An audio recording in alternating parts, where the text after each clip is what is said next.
Insan olahraga Badung dan Bali pada umumnya, kembali Badung News and Podcast. Kali ini kita akan berbincang-bincang dengan Ketua Umum KONI Badung kembali masalah KONI Badung Sport Tourism bersama Bapak Made Naryono pagi ini.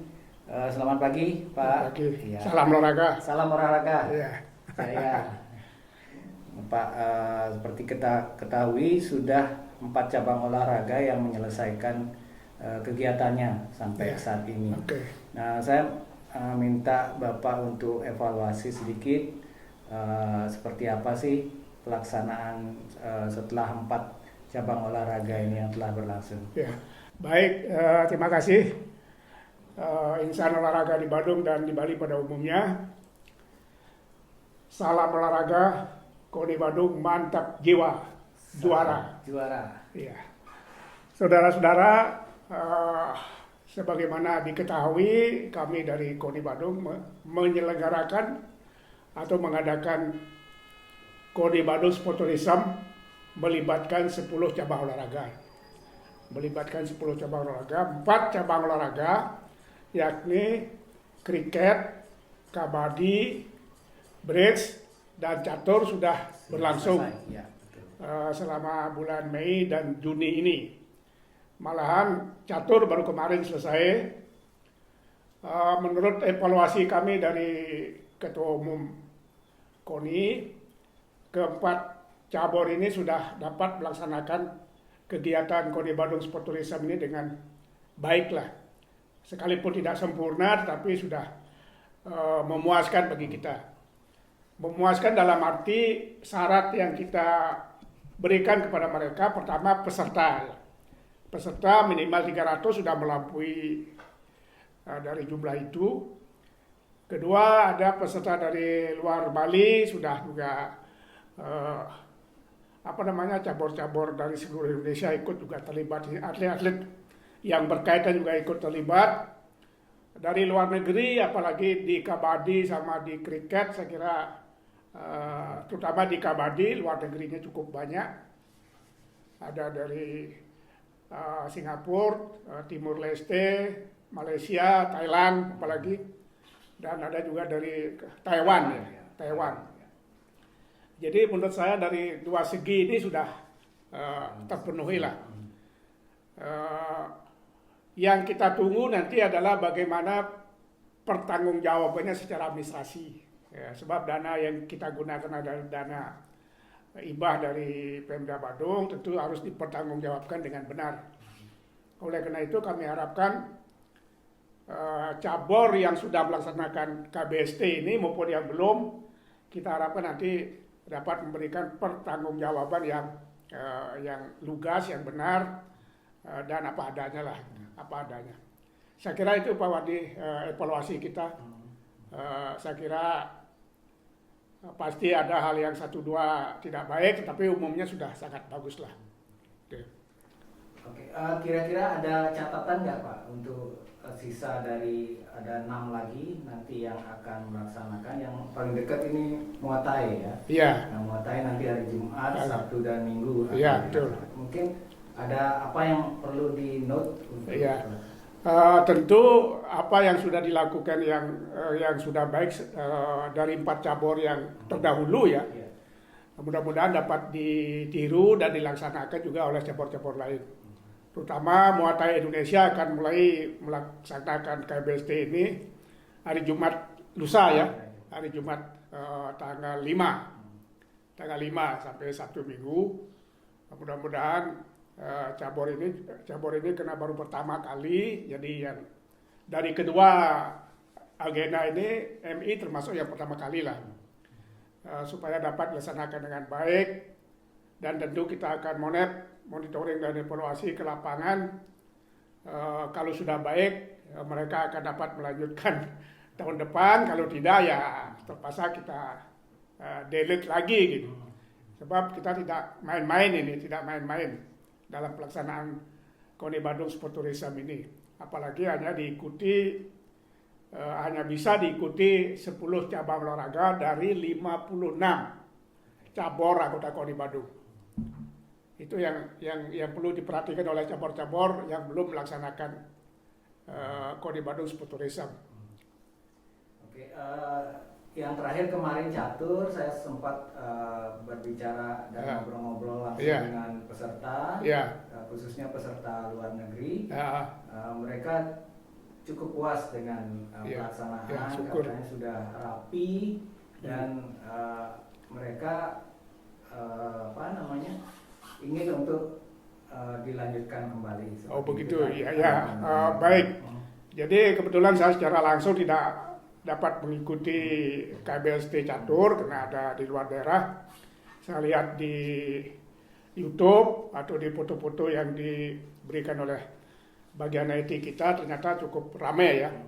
Cukup ramai. Yang membanggakan catur ini adalah yang saya maksud membanggakan daripada tahun lalu khusus catur, saya kira pesertanya luar negeri cukup banyak dari 5 negara kalau salah, 5 atau 7 negara, ini luar biasa.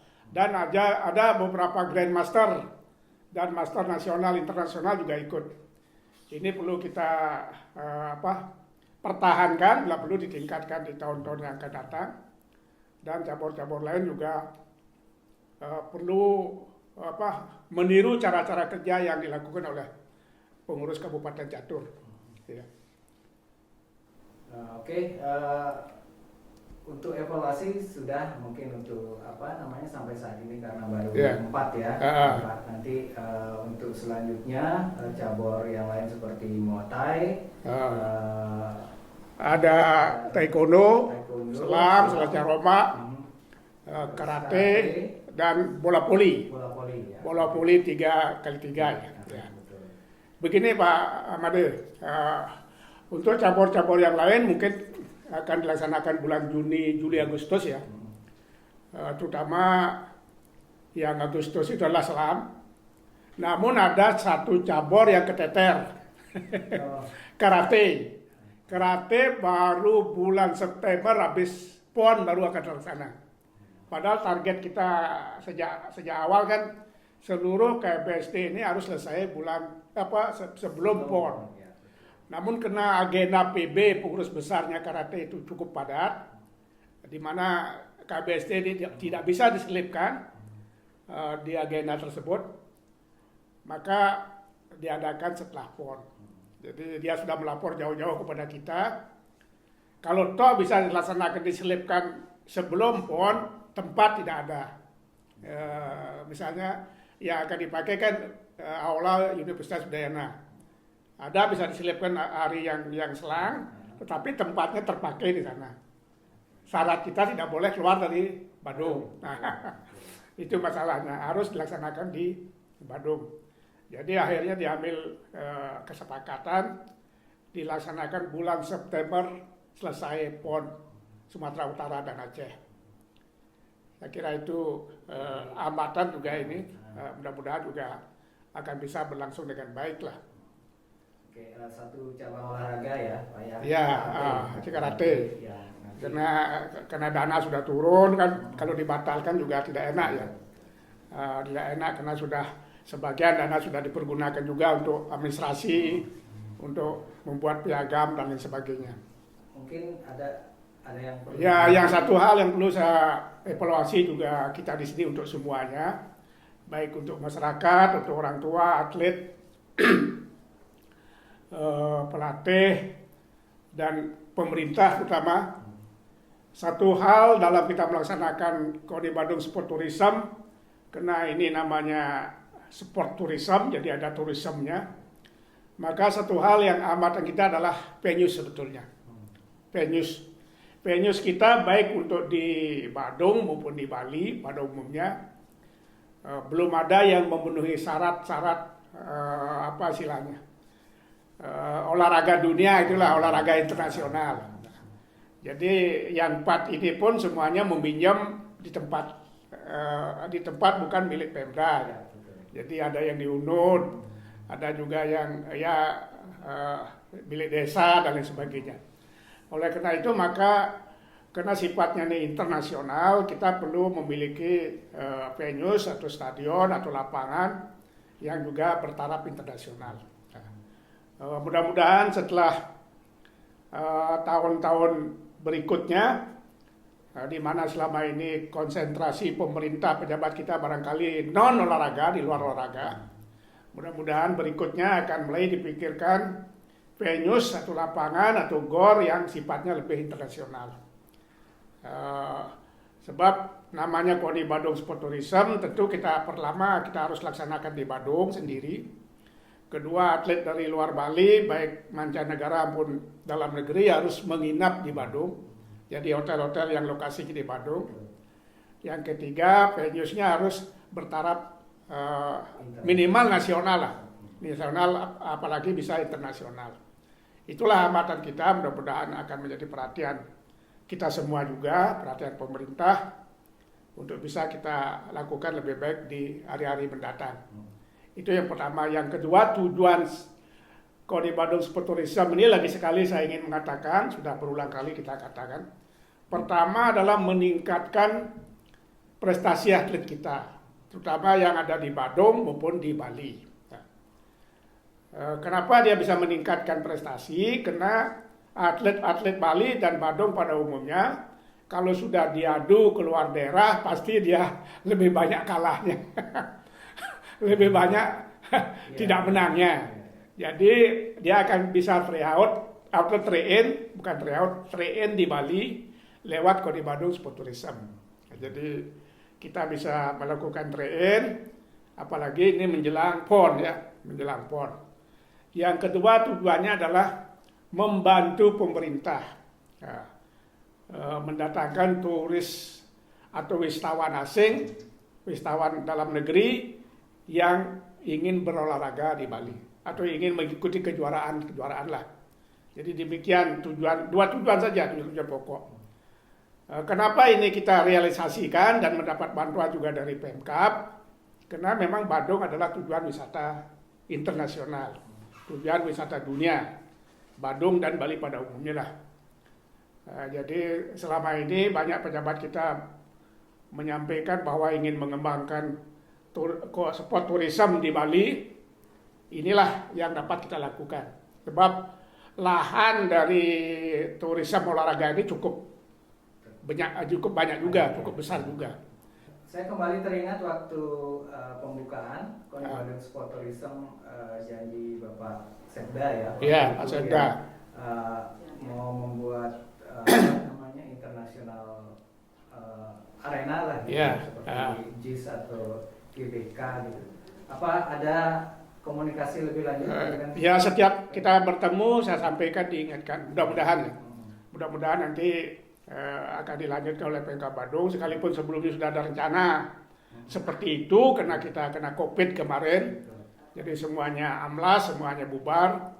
Namun mulai sekarang mudah-mudahan Pemkab Badung sudah memikirkan akan mendirikan semacam sport center yang lebih memadai lah, baik untuk nasional maupun internasional. Sebab sekarang sekalipun ada GOR Punakrida juga dalam kena musibah dan lain sebagainya, ada GOR Mengui juga banyak yang sudah rusak dan lain sebagainya. Kalau GOR Mengui perlu kita ketahui juga tahun ini sudah mau direnovasi sedikit-sedikit, direnovasi oleh Dinas Pendidikan dan Pemuda Olahraga. Mudah-mudahan tahun depan menghadapi Pekan Olahraga Provinsi, kita akan lebih ada leluasa lah menggunakan venues yang ada di Badung. Saya kira demikian. Ya. Baik, insan olahraga Badung dan Bali pada umumnya, demikian tadi evaluasi sementara dari Bapak Ketua Umum KONI Badung, Bapak Made Naryana, tentang pelaksanaan KONI Badung Sport Tourism tahun 2024. Untuk saat ini masih baru 4 cabang olahraga yang melaksanakan sport tourism. Selanjutnya nanti di bulan Juli dan Agustus dan September akan dilanjutkan sisa lagi 6 cabang olahraga. Terima kasih Pak Made Ya, untuk terima kasih. evaluasi untuk pelaksanaan KONI Badung Sport Tourism sampai saat ini. Terima kasih. Ya. Baik, terima kasih. Salam olahraga. Jaya. Jaya.